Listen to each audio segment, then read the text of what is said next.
vous remercie, Monsieur Saladé, de cette très aimable introduction. Et nous sommes tous confinés dans nos bureaux ou dans nos salons ou dans les bureaux de nos maisons.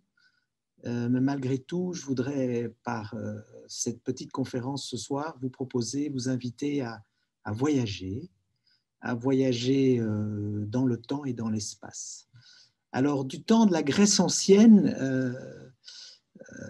nos ancêtres avaient pris l'habitude de se ménager les bons vouloirs du dieu Éole avant de s'engager sur les flots, parce qu'ils savaient très bien que le vent pouvait à la fois être une puissance bienfaitrice, et on connaît tous l'idée des vents du commerce, mais aussi une puissance particulièrement destructrice. De nos jours, rien n'a changé, puisque on espère bien que nos éoliennes pourront un jour remplacer nos centrales nucléaires, aspect bénéfique du vent, mais aussi on craint peut-être de plus en plus d'ailleurs ces aspects destructeurs. Et pour ceux qui s'en souviennent, la tempête Xynthia en 2010 a littéralement ravagé les côtes de l'ouest français, de Charente-Maritime notamment.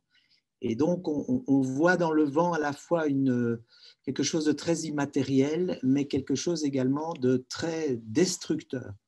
Alors, on pressent, d'après ce que je viens de dire, l'intérêt de pouvoir mesurer la force du vent. Et on le fait, comme vous savez bien aujourd'hui, grâce à des anémomètres, produits d'électronique qui nous permettent de donner au bulletin météorologique le soir, à la télévision, le nombre, la vitesse du vent en kilomètres à l'heure. Néanmoins, il existe toujours une échelle, comme l'a évoqué M. Saladé, une échelle inventée par un obscur marin anglais au début du 19e siècle, qui s'appelle l'échelle de Beaufort, et qui classe les forces du vent en 12 grades.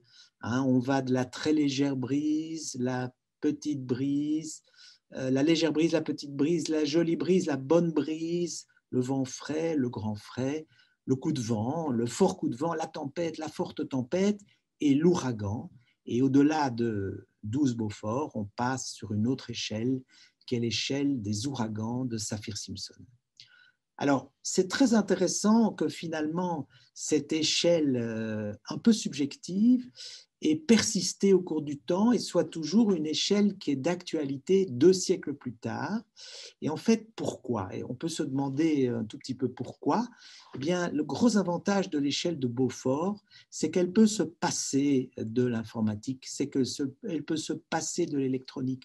En réalité, elle tient compte de la perception de nos sens. Quand vous regardez ces 2 photos, sans être sur place, vous devinez qu'en haut à gauche, c'est très calme et qu'en bas à droite, il y a beaucoup de vent parce que vous avez une vision de l'aspect de la mer du vent en l'occurrence, qui donne une idée de l'importance du vent. Et donc, on va se baser sur nos sens, la vue, mais aussi l'ouïe, mais aussi le toucher, mais aussi le sens de l'équilibre, pour en réalité estimer cette force du vent. Et c'est donc cet obscur marin anglais dont je voudrais vous parler aujourd'hui, Sir Francis Beaufort, qui fut à la fois, comme l'indique mon titre, un marin, un soldat, un météorologue et un géographe. Et c'est cette histoire, l'histoire singulière de cet homme que je voudrais vous conter un petit peu ce soir à l'occasion de cette conférence du Collège Belgique. Alors, en guise de prologue, je voudrais évoquer avec vous une notion qui me tient à cœur, c'est la notion de vocation. Qu'est-ce qui fait finalement que vous et moi ayons choisi un certain chemin professionnel, D'où vient notre vocation? Et ça, c'est un sujet, une question abyssale qu'on peut chacun se poser. Mais pour ce qui concerne notre héros du jour, Francis Beaufort, eh bien, on se demande bien pourquoi ce petit garçon né au centre agricole et je dirais campagnard de l'Irlande est devenu un grand marin. Alors, Beaufort, vous allez me dire, ce n'est pas un nom, ce n'est pas un patronyme qui évoque l'Irlande. Et en réalité, non, pas du tout. Beaufort est en fait un patronyme d'une famille huguenote qui a fui la France à l'occasion donc de la révocation de l'édit de Nantes là, à la fin du XVIIe siècle. Et en effet, le grand-père de Francis Beaufort, ce sont des religieux protestants, et ils ont progressivement immigré d'Allemagne vers la Hollande et puis vers l'Angleterre, et enfin en Irlande, où ils se sont établis. Et la famille de Francis Beaufort, elle a creusé son nid, si vous voulez, dans un comté, le comté de Navan, qui est à l'ouest de Dublin, et qui est, je dirais, la portion la plus campagnarde de toute l'Irlande, et sans doute la plus éloignée de la mer. Alors, c'est une famille nombreuse, la famille Beaufort. C'est une famille heureuse. Le père est un personnage un petit peu fantaisiste. Il est à la fois révérend, mais aussi amateur d'art, mais aussi gentleman farmer, mais aussi un amateur de géographie, puisqu'il a rédigé la première grande topographie de l'Irlande. Et c'est une famille où l'on parle en anglais, mais aussi en français. On lit des livres le soir en famille, au coin du feu. Bref, tout présage une vie relativement campagnarde pour notre petit Francis Beaufort. Eh bien non. Vers l'âge de 5 ans, il va intervenir un événement un peu particulier, puisque les parents, et en particulier le père de Francis, va décréter que Francis serait marin. Et cet enfant qui n'avait jamais vu la mer va donc tout doucement se faire à l'idée qu'il serait un jour en effet marin et qu'il ne va pas voir la mer avant au-delà de ses 10 ans d'âge. Et on l'inscrit d'ailleurs à l'école, au collège militaire et naval de Dublin, où le petit Francis Beaufort va s'intéresser aux mathématiques et notamment à la trigonométrie très importante en navigation et également au matelotage et à toute une série de matières en rapport avec la mer. Et donc ce Daniel Auguste Beaufort, qui est le papa de Francis Beaufort, est vraiment ce personnage qui a inspiré, qui a quelque part décrété le dessin de la vie de notre Francis. Et en effet, Francis, alors qu'il a 12 ans, va fréquenter déjà un observatoire, et ce bâtiment de l'observatoire de Dublin existe toujours. C'est maintenant un édifice un peu vieillot, mais qui abrite toujours, en effet, l'Observatoire irlandais d'astronomie. Et voilà, les choses bougent dans la vie de Francis, et en ce printemps 1789, qui n'a pas encore beaucoup de signification historique du tout, eh bien, Francis devient un mousse à l'âge de 14 ans, et il va embarquer sur un navire de la Compagnie anglaise des Indes orientales. Alors là, c'est la grande aventure qui commence, et cette grande aventure le mène donc à bord des navires de cette compagnie, dont vous avez certainement entendu l'existence. La Compagnie anglaise des Indes orientales existe depuis les années 1600. Et donc le pavillon de cette compagnie vous rappellera certainement un autre drapeau.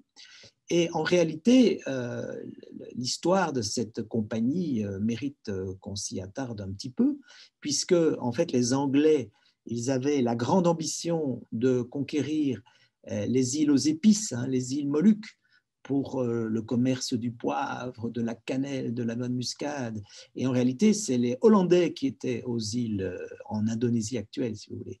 Et donc, il y a eu une série de batailles navales entre les Hollandais et les Anglais, et finalement, la compagnie anglaise des Indes orientales va devoir se rabattre sur les Indes et pour pratiquer le commerce donc, du coton, de la soie et du thé. Et c'est précisément sur un navire de cette compagnie, nous sommes en 1789, au printemps 1789, in tempore non suspecto, comme on dit, que Francis Beaufort s'embarque à bord de ce bateau de la compagnie anglaise. Alors, on est à Gravesend. Gravesend, c'est en fait l'estuaire de la Tamise. L'estuaire de la Tamise, en quelque sorte, c'est l'avant-port de Londres. Et c'est là que les bateaux faisaient une dernière escale pour faire des vivres, pour faire de l'eau fraîche et pour embarquer les derniers membres d'équipage. En réalité, on a de la peine à imaginer ce qu'était la Tamise à cette époque. Donc la Tamise, c'était en réalité une sorte de boulevard maritime encombré de bateaux venant des Indes, mais aussi des comptoirs d'Extrême-Orient qui ramenaient le thé, le coton, la soie. C'était vraiment une autoroute commerciale avec une multitude de bateaux.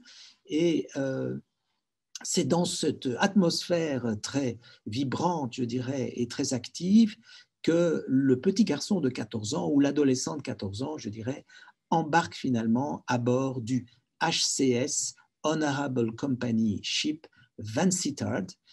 C'est le bateau sur lequel notre petit Francis embarque. Il n'est pas vraiment mousse, il est ce qu'on appelait à l'époque guinea pig, c'est-à-dire Kobe en français. Il est en fait une sorte de, comment vais-je dire, d'aide de camp du commandant pour lequel il va faire des services à table, des services de buanderie, mais également il va apprendre les techniques de navigation et notamment la lecture des cartes et ce genre de choses. Et donc on s'embarque à bord de ce bateau, on quitte progressivement les falaises anglaises que vous voyez ici au dos de ce timbre. Et ces bateaux de la compagnie anglaise des Indes orientales sont des bonnes à tout faire. Hein. Ce sont à la fois des bateaux de commerce qui ont des cales très grandes, mais aussi c'est des bateaux armés de canons. C'est aussi des bateaux que la compagnie utilise de temps à autre pour faire des sondages, des explorations, pour faire des relevés de certains détroits. Et donc, voilà, le grand départ est donné. Francis, qui n'avait jamais mis les pieds sur un bateau, passe une première semaine épouvantable parce qu'il a le mal de mer. Et puis, on navigue, et on navigue, ce sont de très longues navigations à cette époque, puisqu'on descend l'Atlantique Nord, l'Atlantique Sud, on hésite à faire une escale, ici c'est représenté sur la peinture, au Cap, mais on passe cette escale parce qu'on ne veut pas perdre de temps, on veut être dans les premiers bateaux à arriver dans les comptoirs d'Extrême-Orient pour ramener le commerce. Et c'était déjà un vieux bateau, c'était East Indiaman. Et donc, c'est déjà sa 4e traversée. Et donc, en réalité, ce bateau a subi une énorme tempête au large du Cap. Et la décision de poursuivre jusqu'en Chine est une mauvaise décision parce qu'en réalité, les vivres sont épuisés, l'eau fraîche vient à manquer, 10 marins vont périr du scorbut. Et donc, finalement, on fait escale à Batavia, qui est le grand port néerlandais en Indonésie, et on va pouvoir de ce fait calfeutrer un peu ce bateau. Alors, ce qui va se passer, c'est qu'un premier drame, Francis, qui a 14 ans, va vivre un premier drame, puisque le East Indiaman va sombrer corps et bien, s'éventrant dans les rochers en mer de Java. Ils sont recueillis in extremis par un autre bateau de la compagnie anglaise, et finalement, via Canton, Francis revient à Londres auprès de ses parents l'année suivante. Nous sommes en 1790. Mais là, la suite de la carrière maritime de Francis est résolument, vrai entendu, tournée vers la Royal Navy. C'est son destin, il veut devenir officier de la Royal Navy, et il va donc commencer une carrière d'aspirant. Qu'est-ce que c'est qu'un aspirant? C'est un élève officier, et en anglais, l'aspirant s'appelle un middle ship, c'est-à-dire quelqu'un qui, avec ses comparses, loge au milieu du bateau. Ils ont une cabine située au milieu du bateau, c'est pour ça qu'on les appelle des middle ships, et c'est aussi la cabine qui sert, pendant les batailles, de salle d'opération aux chirurgiens de marine qui s'occupent des blessés. Donc c'est un petit peu un local à tout faire, et c'est là-dedans que, donc, dans ce type de configuration, je dirais que Francis Beauport va poursuivre sa carrière maritime. Et donc, ça, c'est un dessin du jeune Francis dans sa vingtaine. Et évidemment, à l'époque, ils sont un certain nombre de grands modèles, de grands marins, et Nelson est parmi ceux-ci, puisque les guerres révolutionnaires et puis les guerres napoléoniennes vont bientôt alimenter l'histoire et le paysage. Alors voilà, nous voici à bord de ces grands vaisseaux, ces grandes frégates de la Royal Navy. La Royal Navy est à cette époque-là une marine extrêmement puissante, mais bien sûr, Francis, qui est un élève officier, qui est un aspirant, doit tout apprendre. Et donc, il faut apprendre la navigation. Alors, la navigation, à la fin du XVIIIe siècle, a déjà fait de grands progrès. Les marins peuvent se positionner sur le globe terrestre en utilisant non plus l'astrolabe, mais le sextant, déjà à l'époque, ainsi que le chronomètre. Alors, l'histoire du chronomètre de marine mériterait en soi toute une conférence que je n'ai pas le temps de vous faire ici, mais pour ceux qui sont très intéressés par cette histoire, elle est passionnante et il faut lire un bouquin qui s'appelle Longitude et qui est absolument passionnant et qui décrit l'histoire de ce chronomètre de marine. Alors en effet, voilà un modèle, je dirais, d'aspirant à la Royal Navy, une jaquette bleu nuit, des cols blancs, voilà, c'est l'uniforme, d'ailleurs c'est un uniforme, l'uniforme actuel des aspirants à la Royal Navy est toujours inspiré par cet uniforme-là, et c'est d'abord une école où on va effectivement apprendre les secrets de la navigation, et ces secrets aujourd'hui encore, bien, les gens, les élèves officiers de marine doivent, je dirais, s'intéresser de très près et être interrogés et apprendre toutes ces techniques de navigation. Mais il y a aussi, bien entendu, l'aspect guerrier des choses, puisque c'est quand même la Royal Navy, et donc notre midship Francis Beaufort devient expert pour la commande d'une pièce d'artillerie de marine, et on s'entraîne à recharger le canon grâce au chronomètre le plus vite possible, et on a des cibles qui sont flottantes au large sur des bidons et sur des fûts, et on tire sur ces fûts, et chaque équipe commandée par son aspirant essaye d'avoir les meilleurs résultats possibles. Et voilà notre Francis qui se met à s'intégrer dans cette marine de guerre britannique. Et donc, à l'époque, la marine de guerre britannique, c'est comme les marines, c'est-à-dire c'est une marine à voile, sur des vaisseaux à multiples ponts, le plus souvent, avec d'innombrables canons, un énorme équipage. Et le gros problème de la Royal Navy à cette époque, c'est d'alimenter ces équipages. Et évidemment, il n'y a pas assez de volontaires, parce que c'est très dur d'être marin à bord de ces grands navires. Et donc, Francis Beaufort va participer à quelque chose qui n'est pas très reluisant, c'est-à-dire la presse. Et la presse, c'est quoi? C'est aller rafler dans les estaminets de la côte, des ports de la côte, mais aussi dans les campagnes, un certain nombre de jeunes hommes qui vont devenir des marins malgré eux, si vous voulez, et aller s'embarquer sur ces mastodontes de la Royal Navy. Beaufort poursuit sa carrière et c'est évidemment une période très troublée, là, les années 1790-93, et le grand tournant historique de notre récit, le premier tournant historique, c'est le 21 janvier 1793, c'est la décapitation de Louis XVI. La décapitation de Louis XVI va déclencher la déclaration de guerre d'une coalition de vieilles monarchies européennes contre la France.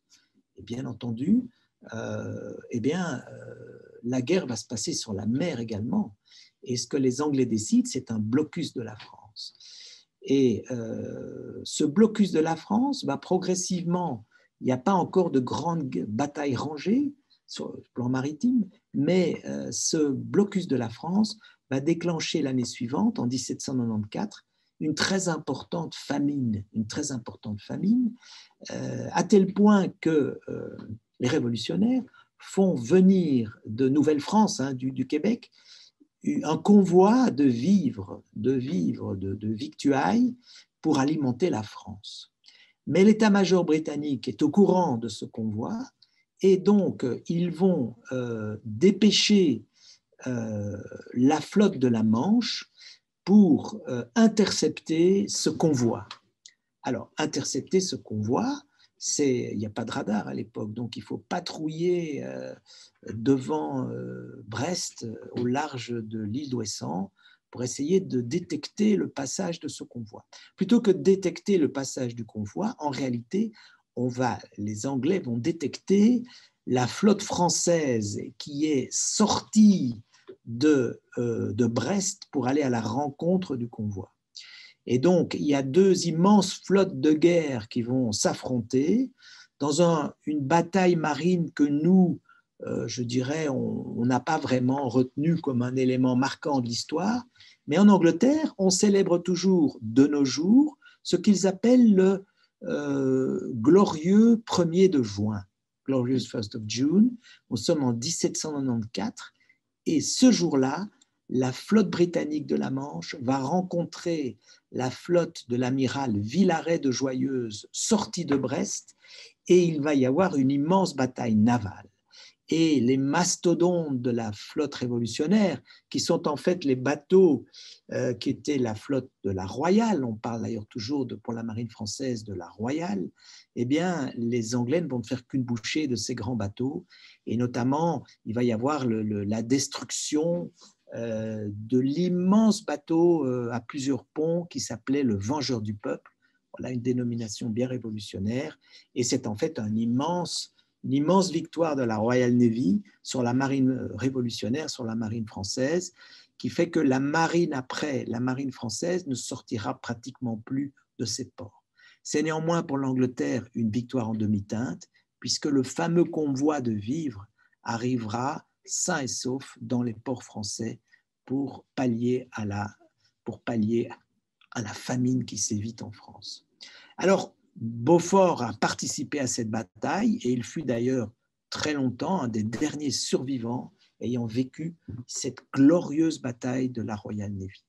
Mais bien entendu, les guerres révolutionnaires se poursuivent et puis elles vont céder le pas aux guerres napoléoniennes et il va y avoir un grand nombre d'escarmouches, d'abordages et Francis Beaufort est très à son affaire sur les frégates sur lesquelles il est devenu lieutenant et puis premier lieutenant, à tel point que vers l'année 1800, à la tête d'une compagnie de débarquement, il va se lancer à l'assaut d'une polacre, une sorte de galère, si vous voulez, espagnole, qui était alliée à la France, et il va être gravement blessé par des coups de sabre et également un coup de tromblon dans le thorax, et on va le laisser presque pour mort. Il va ensuite être évacué sur l'hôpital naval de Gibraltar et il pourra finalement s'en sortir. Mais c'est une médecine de guerre très particulière à l'époque, puisque Beaufort, qui avait perdu beaucoup de sang et qui était très anémique, eh bien, les médecins de l'époque vont prescrire des saignées. Et donc, on marche sur la tête sur le plan médical. Hein. Je suis médecin, vous le savez, mais voilà, c'est une médecine d'un autre temps. Et il est remarquable que Francis Beaufort va à la fois survivre à ses blessures de guerre et aussi aux soins des médecins de son temps. Voilà, c'est une illustration de ce que pouvait être la chirurgie marine, quelque chose de particulièrement, je dirais, terrible, puisqu'il n'y avait pas d'anesthésie et la médecine fonctionnait sur des principes qui dataient finalement d'Hippocrate et qui n'avaient aucune espèce de modernité encore. Alors, ce qui se passe, c'est que Beaufort continue sa carrière, mais comme il n'a pas du tout d'appui aristocratique, et c'est très grave à la Royal Navy à l'époque de ne pas avoir d'appui aristocratique, eh bien, il va végéter un petit peu en attendant un vrai commandement. Et ce vrai commandement, il arrive enfin vers l'année 1805. Donc, nous avançons, et Beaufort devient en quelque sorte Master et Commander du Her Majesty's Ship HMS Woolwich, qui est un navire qui n'est malheureusement pas un navire de guerre, c'est un navire logistique armé de canons. Et donc la déception de Beaufort, en fait, de Francis Beaufort, est immense. Il rêvait d'être un capitaine de frégate et il se retrouve capitaine d'un navire logistique qui doit transporter des espars, des chaînes d'encre et des mâts vers les Indes. Et donc, pesant contre fortune bon cœur, comme on dit, il prend le commandement de cette unité de la Royal Navy et il va finalement faire une escale en route vers les Indes. Il va faire une escale à Portsmouth. À Portsmouth, c'est là que les bateaux attendaient souvent les ordres pour partir outre-mer. Et nous sommes à l'automne 1805. Et à l'automne 1805, il va y avoir un événement historique extrêmement important. Par contre, celui-là, nous le connaissons tous, c'est la bataille de Trafalgar. Alors, qu'est-ce que c'est la bataille de Trafalgar? Eh bien, ce sont les flottes françaises et espagnoles coalisées aux ordres de l'amiral de Villeneuve qui vont tenter une sortie contre la Royal Navy qui attend au large.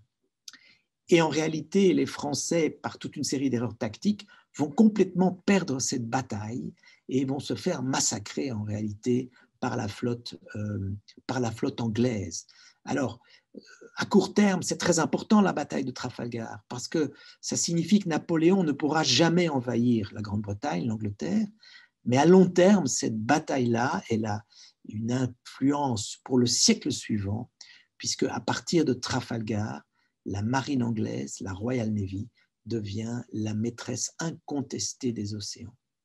Et en cela, nous allons reparler de ce point, mais en cela, je dirais que le destin de Beaufort est également tout tracé. Nous allons revenir sur cette histoire.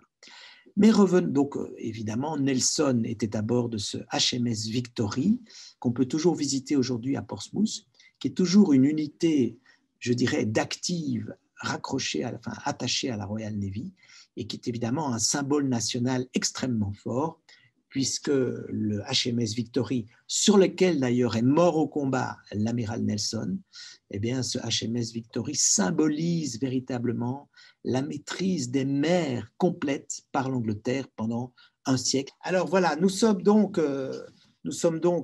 à Portsmouth. La bataille de Trafalgar vient d'avoir lieu, mais Francis Beaufort n'a absolument pas participé à ce combat. Et en fait, il est en attente avec son navire logistique et il observe la baie autour de lui, les bateaux. Ce dont il faut savoir qu'à l'époque, les marins utilisaient le vent pour propulser leurs bateaux, mais ils ne comprenaient absolument pas l'origine du vent. Et Francis Beaufort est un intellectuel, c'est un marin, mais c'est aussi un intellectuel. Donc, il essaye vraiment de comprendre ce qui se passe et il va avoir une idée, en fait, une idée géniale. L'idée géniale, c'est qu'il va se dire, nous ne comprenons pas l'origine des vents. Par contre, si on pouvait, à différents endroits d'un océan, enregistrer à la fois la direction du vent et la force du vent, on pourrait, à un instant T, essayer de comprendre la dynamique des vents. Je vous rappelle qu'à l'époque, on ne sait pas ce que c'est qu'un anticyclone, on ignore ce que c'est qu'une dépression, on ignore ce que c'est qu'une perturbation. Bien, on ignore tout. Et donc, l'idée de Beaufort, c'est de dire, ben voilà, il y a des bateaux de la Royal Navy partout sur le globe. Si les capitaines enregistrent la force et la direction du vent jour par jour, on va pouvoir après coup reconstituer la dynamique des vents. Mais le problème, c'est qu'on sait très bien voir la direction du vent, mais on ne sait pas du tout, à ce moment-là, estimer la force du vent. Et c'est pour ça, précisément, qu'il va essayer de, se basant sur d'autres documents antérieurs à lui, donc il n'y a pas une originalité complète de Francis Beaufort, il va en réalité, dont s'inspirant notamment sur James Defoe, qui est l'auteur de Robinson Crusoe et qui, au début du XVIIIe siècle, a déjà proposé une sorte d'échelle du vent terrestre, eh bien Beaufort, et ça c'est une écriture de Beaufort lui-même, qui pour la première fois décrit cette échelle que je vous ai citée tout à l'heure. Donc c'est le document original, si vous voulez, de l'échelle de Beaufort qu'on a recueilli des notes du marin. Eh bien, l'originalité de Beaufort, c'est qu'il va pour asseoir la catégorisation de la force du vent, il va utiliser la voilure d'une frégate comme un anémomètre. C'est-à-dire, il va dire, mais voilà, quand c'est 5 Beaufort ou quand l'échelle est à 5, eh bien, c'est telle voile et telle voile qui peuvent être hissées. Quand l'échelle est à 9, il faut amener toutes les voiles. Quand l'échelle est à 2, on peut hisser toutes les voiles. Bref, utiliser la voilure d'une frégate comme anémomètre sera vraiment l'idée maîtresse de Beaufort pour son échelle. Et tout vient en fait de là. Alors, je dirais, il range son échelle dans ses cahiers et il commence ses navigations. Alors, il va beaucoup naviguer, Beaufort. Il va partir de nouveau pour la deuxième fois autour de l'Afrique vers les Indes. Il va batailler, il va partir à l'abordage de certains bateaux, saisir des prises, partir en Argentine à l'aide d'une expédition militaire désastreuse d'ailleurs du côté de Buenos Aires à l'époque, Bref, il va un peu parcourir les océans. Il va même aller dans l'estuaire du Saint-Laurent. Il va penser un jour même s'établir au Canada, mais il dit il fait trop froid, je rentre en Angleterre.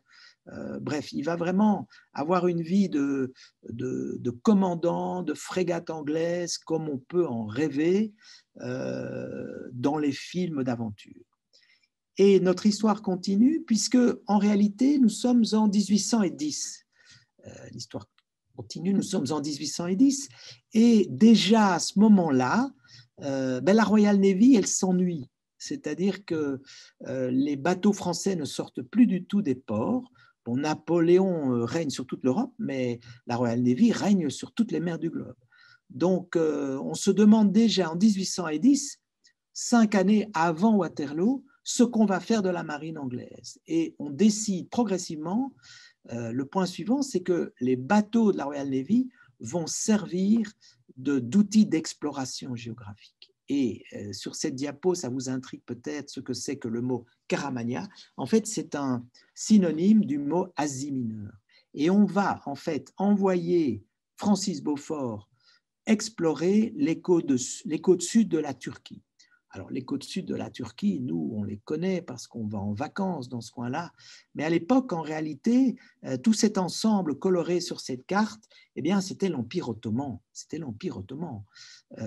Alors, la Grande-Bretagne avait des vues d'abord diplomatiques, mais aussi militaires sur cette zone, parce qu'on savait très bien que l'Empire ottoman était beaucoup trop étendu. C'était déjà à l'époque l'homme malade de l'Europe. Hein. On a parlé d'homme malade de l'Europe.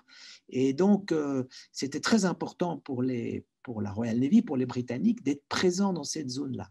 En plus, le canal de Suez n'existait pas encore. Et donc, quelque part, cette zone-là, c'était quelque part la voie terrestre pour la route des Indes, la route terrestre des Indes. Et donc, il paraissait important à l'amirauté britannique d'avoir une cartographie très précise des côtes sud de la Turquie. Et pendant une année durant, à la tête d'une grande frégate, eh bien, Francis Beaufort va explorer systématiquement toute cette côte sud de la Turquie. On sait que c'est quelqu'un qui connaît bien la géographie, qui sait faire des cartes, et donc il va rédiger il va dessiner un grand nombre de cartes marines de cette zone, à tel point que la majorité de ces cartes vont rester valables jusqu'en 1972. Donc vraiment, il va réaliser un travail de cartographe remarquable au niveau des côtes de la Turquie. Et il va en fait aller jusque quelque part la frontière de l'actuelle Syrie, du côté d'Iskenderun, et il va systématiquement donc cartographier les côtes, non sans s'intéresser également à quelque chose auquel la population ne s'intéresse pas encore beaucoup, c'est les restes antiques. Donc il va découvrir des restes de l'Antiquité grecque et en faire des magnifiques dessins. Alors, malheureusement, cette aventure géographique et culturelle, quelque part, va mal se terminer pour Beaufort, encore une fois, puisqu'il va être pris dans l'embuscade de rebelles turcs et il va avoir un coup de mousquet très mal placé au niveau de la cuisse et il va de nouveau passer entre la vie et la mort. Il va être hospitalisé à l'hôpital de Malte et puis finalement il va se remettre tout doucement. Mais ça va en fait marquer la fin de sa carrière. Voilà, ceci est un exemple des cartes d'ensemble de la côte sud de la Turquie que Francis Beaufort et son équipage vont dessiner avec une extrême minutie. Beaufort est un grand dessinateur, donc voici par exemple le château de Lanamour, qui est un château situé à l'est de la côte sud de la Turquie. Et donc, Francis Beaufort va rédiger, de retour à Londres, une sorte de guide nautique et à la fois une sorte de guide Michelin, en fait, de toute cette partie de la Turquie. Et en fait, ça va être publié à Londres et ça va avoir un grand succès de librairie. C'est, si vous voulez, un des premiers guides de voyage de ce 19e siècle naissant. Et cet ouvrage va d'ailleurs être réédité à de nombreuses reprises parce c'est un grand succès de librairie. Et voilà, la carrière de Francis Beaufort comme marin et capitaine à la Royal Navy semble terminée. Il va avoir 55 ans, c'est sans doute l'âge d'une retraite bien méritée. Eh bien non, eh bien non. on lui propose le poste de directeur du bureau hydrographique de la marine.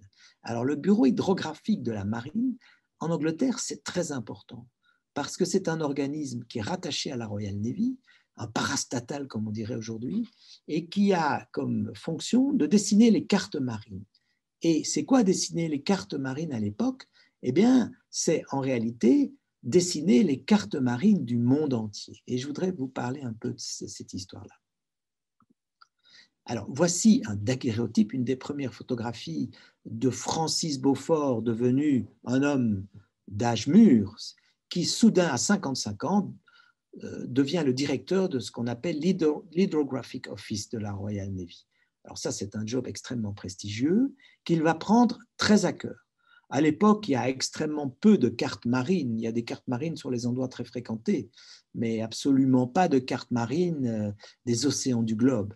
Et ce que Beaufort va faire, c'est demander au capitaine de la Royal Navy de partir en voyage d'exploration pour dessiner des cartes marines. Alors, il faut se remettre dans le climat de l'époque. Nous sommes dans les années 1830. Je vous rappelle que le règne de la grande reine Victoria commence en 1837, et on est là dans une Angleterre qui a un dynamisme absolument incroyable. Voici une vue de la Tamise encombrée de navires où les denrées proviennent des continents lointains. Il y a un dynamisme économique extrêmement important. C'est donc ce démarrage de ce qu'on appelait l'Angleterre victorienne, le règne donc de Victoria fut extrêmement prolongé, et quelque part, c'est le temps des inventions. On invente le vélo, on invente le code de la route, on invente le tram, on invente le chemin de fer, on invente le métro, on invente l'hygiène publique, on invente les égouts, les toilettes avec chasse d'eau, on invente l'eau courante, on invente le chauffage central, on invente l'éclairage public, on invente l'électricité, la machine à coudre, les grands magasins, l'anesthésie, puisque, voilà, je suis médecin, je reviens à ça, mais l'anesthésie fut pas inventée, enfin oui, fut inventée en Grande-Bretagne, mais surtout fut popularisée par la reine Victoria elle-même, qui fut anesthésiée lors d'un de ses derniers accouchements. En réalité, les deux grandes inventions de l'Angleterre victorienne, c'est l'invention du concept d'usine de produits manufacturés et l'invention du concept d'empire britannique, puisque l'État britannique a repris sous son administration les compagnies occidentales et orientales des Indes. Et donc, en fait, les Anglais ont à gérer, ont à développer ce qui s'appelle le British Empire, c'est-à-dire d'immenses territoires. Et j'ai repris cette carte, qui est une carte qui date de l'apogée de l'Empire britannique. Nous sommes en 1918 à l'apogée de l'Empire britannique. Eh bien, l'Empire britannique couvrait un quart des terres immergées et administrait un cinquième de la population mondiale. Alors, l'Empire britannique, c'est bien sûr une affaire de fusils, de canons, c'est une affaire de manufacture, de chemin de fer, de technologie minière, mais c'est d'abord et avant tout une affaire de navigation et de cartographie marine. Et c'est là que Francis Beaufort, qui arrive à la tête de ce bureau hydrographique de la marine, va avoir un rôle absolument crucial, puisqu'il va envoyer tous les bateaux de la Royal Navy, il en reste environ 130, malgré la diminution d'envergure de la marine, puisqu'il n'y a plus de compétiteurs en mer, mais les 130 bateaux restants de la Royal Navy vont être tous l'un après l'autre envoyés dans tous les territoires des océans, parce qu'on va considérer que la Pax Britannica, c'est surtout fondé sur la connaissance des océans et la maîtrise des océans. Alors voilà, Beaufort s'installe dans les locaux de l'amirauté britannique. Alors si vous connaissez un peu Londres, eh bien nous sommes à Whitehall, qui est cette espèce d'avenue au centre de Londres, qui est l'avenue des ministères en quelque sorte, qui va de Trafalgar Square, hein, bien nommé, jusqu'à Westminster Abbey. Et là, vous avez un des premiers bâtiments en venant de Trafalgar Square, qui est le bâtiment de l'amirauté. Alors voilà une gravure d'époque, mais le bâtiment est tel quel aujourd'hui. C'est assez étonnant, avec l'ancre de marine à son fronton. Et Beaufort s'installe là dans ses bureaux, et Beaufort va devenir un voyageur immobile. C'est-à-dire qu'il va rédiger des ordres de mission à tous ces bateaux de la Royal Navy pour aller explorer telle et telle partie du monde. Et il va et il va demander à ses capitaines de rédiger des cartes, de dessiner des cartes marines de l'ensemble du globe, en fait, de l'ensemble du globe. Et pendant 26 années durant, Francis Beaufort, à la tête de ce bureau hydrographique, va constituer la cartographie marine complète, pratiquement complète, des terres immergées et des côtes. Alors, c'est quoi finalement? Voilà, c'est des exemples de cartographie. C'est à la fois de la cartographie détail et de la cartographie à grande échelle, comme ici celle du golfe du Bengale. Et comment fait-on une carte marine finalement? Ben, une carte marine, c'est quoi? C'est le dessin du trait de côte et c'est aussi le relevé des profondeurs d'eau à un endroit particulier qu'on doit préciser par un relevé géographique, hein, latitude, longitude. Quand on a la profondeur de l'eau en un point donné et le relevé géographique de ce point, eh bien, on a le premier point de la carte marine. Donc, on va utiliser en effet le sondage, le fil à plomb, et le relevé de la position en latitude et en longitude. Et point après point, les capitaines vont constituer, voici par exemple une carte de ma collection, qui est une carte marine des années 1843-1844, c'est-à-dire à l'époque où Francis Beaufort dirigeait le bureau hydrographique de la marine. Et comme vous pouvez le voir, mais on a en mer des points qui sont en fait des relevés de profondeur. Et c'est ça une carte marine. C'est exactement ça une carte marine. D'ailleurs, les cartes dites cartes marines de l'amirauté britannique qui existent toujours maintenant sont des cartes directement qui sont les héritières, je dirais, des cartes du bureau hydrographique de Francis Beaufort de l'époque. Mais bien sûr, il y a les progrès de la navigation. Il est un fait certain que la navigation change de visage au XIXe siècle. On a l'arrivée de la marine à vapeur. Alors, je voudrais terminer ma conférence par deux histoires tout à fait singulières qui se sont passées et où, je dirais, Francis Beaufort a eu un rôle très important. Je voudrais d'abord vous parler brièvement, rassurez-vous, de la navigation de ce bateau qui s'appelait le HMS Beagle. C'est un tour du monde de ce petit brick de 28 mètres de long qui a eu lieu entre 1831 et 1836 et qui a changé la façon dont les hommes se voyaient eux-mêmes. Pas moins, je vais vous raconter cette histoire. Donc, Francis Beaufort envoie des bateaux, on l'a vu, pour explorer les océans. Et il envoie ce capitaine qui s'appelle Robert Fitzroy. Et dorénavant, les capitaines prennent un équipage de marins, mais aussi un certain nombre de naturalistes, c'est-à-dire, on dirait aujourd'hui des scientifiques qui vont s'intéresser à tel ou tel sujet de zoologie, de géologie, etc. etc. Et ce jeune homme de 22 ans, c'est Charles Darwin. C'est pas un inconnu, et c'est Beaufort qui va le choisir pour faire le voyage qu'il va faire. Et donc, Charles Darwin, c'est qui? Charles Darwin, son papa était médecin. Il s'appelait Robert Darwin, et donc, très logiquement, le papa voulait que son fils devienne médecin. Mais en fait, Charles Darwin, il a horreur de la vue du sang, et donc il préfère se consacrer à la zoologie.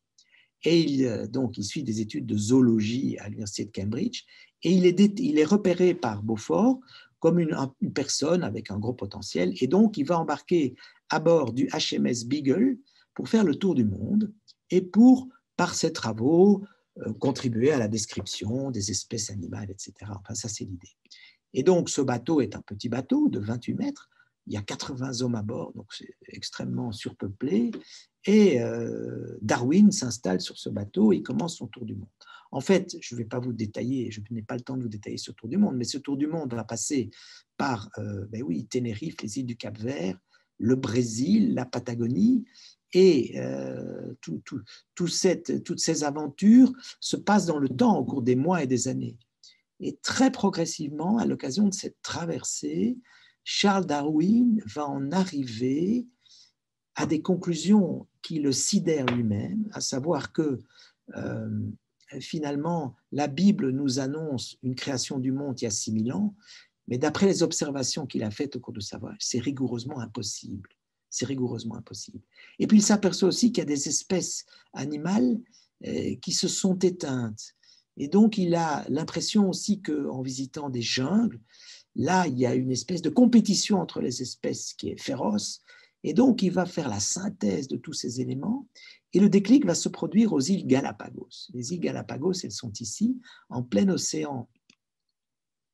Bon, pour l'incise, je vous recommande chaudement de lire ce petit ouvrage de Charles Darwin, qui est en français, qui est traduit, Voyage d'un naturaliste autour du monde. C'est un magnifique roman d'aventure où, lors de cette circonnavigation, il y a toute une série d'aventures qui interviennent.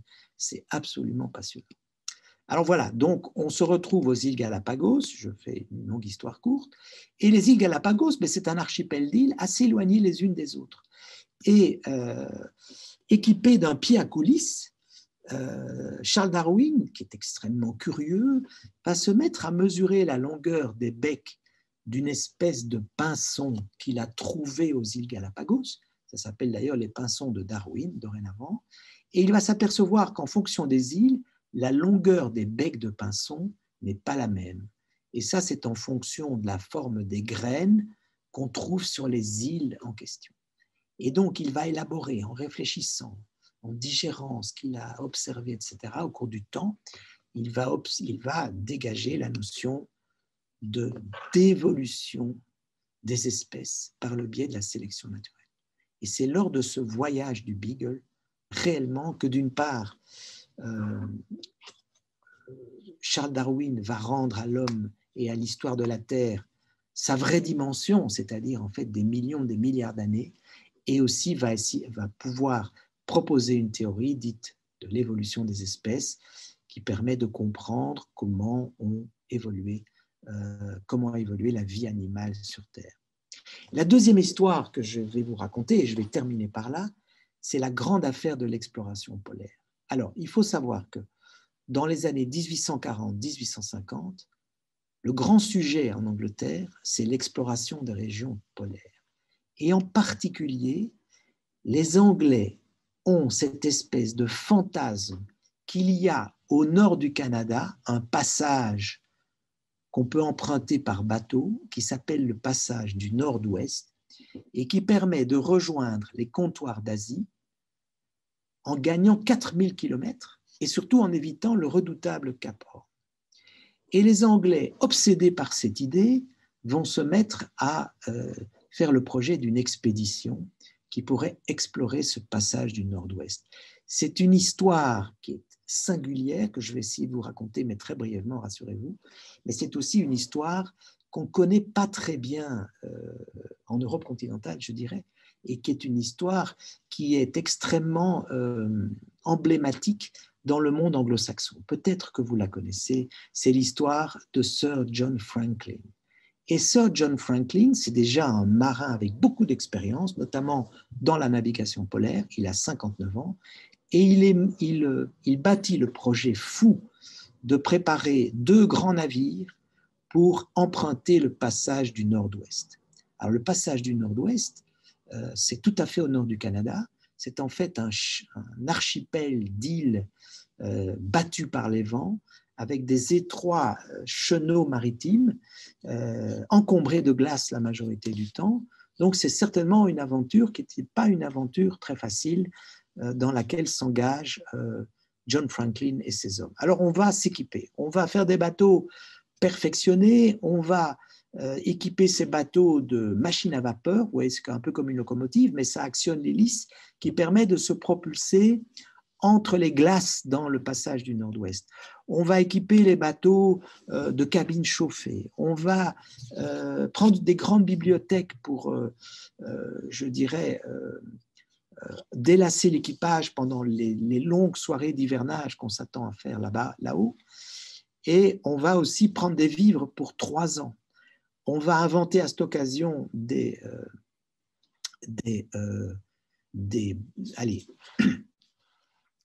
boîtes de conserve qui vont maintenir la nourriture. Et tout ça s'embarque et on démarre au mois de mai 1845. On fait une dernière escale dans un comptoir baleinier dans la baie de Disko au Groenland. Et puis, les 2 navires, le HMS Erebus et le HMS Terror, s'engagent dans le détroit de Lancaster et c'est là qu'on les voit pour la dernière fois. Et puis, le temps passe, les bateaux ont disparu, on n'a aucune nouvelle de ces 129 hommes d'équipage. Le temps passe, une année passe, 2 années passent, 3 années passent, et on n'a plus du tout de nouvelles de l'expédition de John Franklin, comme si les 2 bateaux, ces immenses bateaux, s'étaient tout simplement évanouis. Alors, on va envoyer des expéditions de secours. On va envoyer des expéditions de secours par l'Est. On va envoyer des expéditions de secours par l'Ouest. On va envoyer une expédition de secours par la terre, par voie de terre, à partir de la baie d'Hudson. Et on n'a aucune nouvelle. Finalement, il faut attendre les années 1850 pour avoir les premières nouvelles de cette expédition. Et on aura ces nouvelles par les populations inuites qui vont raconter une histoire à la fois étrange et dramatique. Alors, évidemment, à Londres, Beaufort, qui est toujours le patron du bureau hydrographique de la marine, devient le président du comité polaire qui va en fait chercher à retrouver Sir John Franklin. Et cette peinture qui se trouve dans un musée londonien eh bien, montre d'ailleurs le portrait de John Franklin qui est représenté sur la peinture de tous ces marins très expérimentés dans la navigation polaire. Et Beaufort, un vieux monsieur déjà, hein, il est là assis à la table consultant des cartes. Alors qu'est-ce qui s'est passé? En réalité, les Inuits vont raconter que 2 grands bateaux ont été pris dans les glaces, que finalement les marins sont apparemment morts les uns après les autres, ils avaient le visage noirci par le scorbut, et puis même les Inuits ont vu ces bateaux qui ont été broyés par les glaces, et ils racontent que les survivants ont chargé des provisions et du matériel sur des grands traîneaux, et qu'ils se sont lancés à pied vers le sud, mais qu'ils sont finalement tous disparus dans la neige, dans les tempêtes de neige et dans les glaces. Et voilà l'histoire. Donc, en fait, le mystère est entier. Et ce n'est que très récemment, en fait, on a retrouvé quelques tombes sur une île au début de ce passage du Nord-Ouest, c'est l'île Beechey, et il y en a là quelques tombes. Et la disparition corébien de ces 2 bateaux et de tout leur équipage est restée un mystère jusqu'à il y a environ 15 ans. Donc c'est une histoire tout à fait étonnante. En réalité, l'Université d'Alberta, au Canada, a obtenu l'accord de la commission d'éthique pour aller déterrer des corps de ces tombes de l'île Beechey dont on le savait, que c'était des corps de matelots qui étaient décédés et qui appartenaient à l'expédition de John Franklin. Et on a d'abord constaté que ces corps étaient dans un état de préservation. Bon, ce n'est pas une très belle image, excusez-moi, mais les corps étaient dans un état de préservation exceptionnel.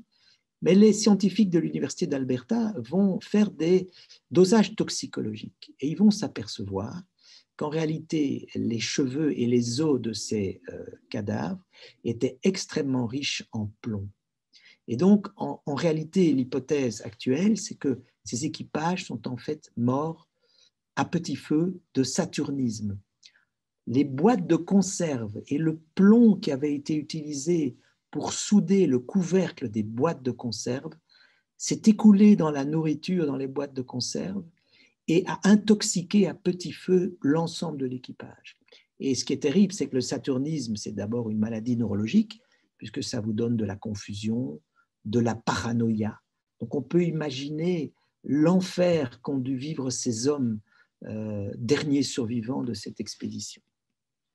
Et il y a donc très peu d'années, des bateaux océanographiques canadiens ont retrouvé les épaves de HMS Erebus et de HMS Terror, perdus quelque part dans un des détroits du passage du Nord-Ouest.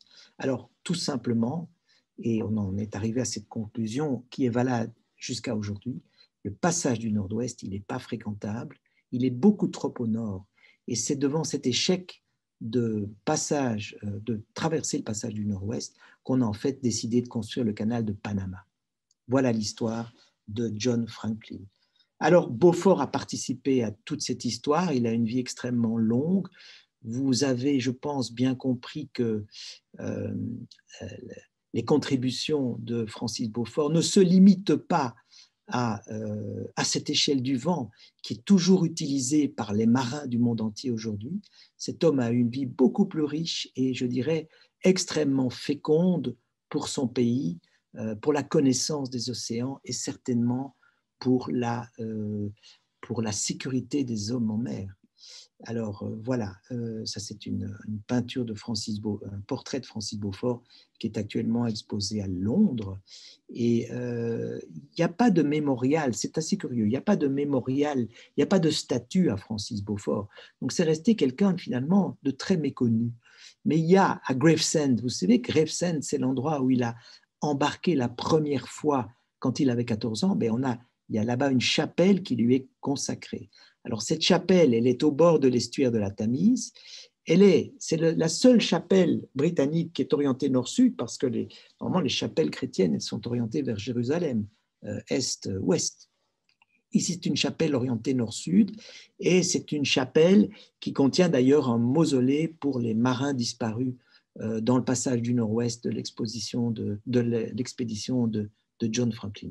Et on raconte que quand les immigrants quittaient l'Angleterre pour la dernière fois et allaient, je dirais, peupler l'Australie sans espoir de retour, jamais en Europe, eh bien, la chapelle, les cloches de la chapelle sonnaient pour souhaiter bonne chance à ces immigrants qui entreprenaient ce voyage sans retour. Alors, j'ai écrit un petit livre sur Francis Beaufort pour décrire cette histoire qui est encore bien plus riche, je dirais, que le résumé que j'ai pu en faire. Donc, poésie, certes, mais sans aigu de l'observation. Comment parler à chacun de la force d'un événement météorologique si ce n'est de la ramener à l'expérience universelle et évidente de chacun d'entre nous? Monsieur Beaufort, dont je ne découvris que plus tard qu'il était amiral et anglais, et donc c'est Isabelle Autissier qui parle, hein, une grande navigatrice, Monsieur Beaufort devait donc être poète et observateur, ce qui le rendait d'entrée de jeu sympathique. Voilà, j'espère que cette conférence vous a paru sympathique aussi. Pour les personnes qui seraient passionnées par ce sujet, ben voilà, mon livre est disponible, pas très facilement en librairie, mais sur demande, sans aucun problème. Voici mon email pour les personnes qui seraient éventuellement passionnées par ce sujet passionnant. Je vous remercie beaucoup. Grand merci, Monsieur Saladé, pour votre introduction et votre modération. Et merci à tous les auditeurs. Je ne regrette vraiment beaucoup de ne pas avoir vu. Mais voilà, la prochaine fois, j'espère qu'on pourra faire des choses en présentiel. Bonsoir à tous.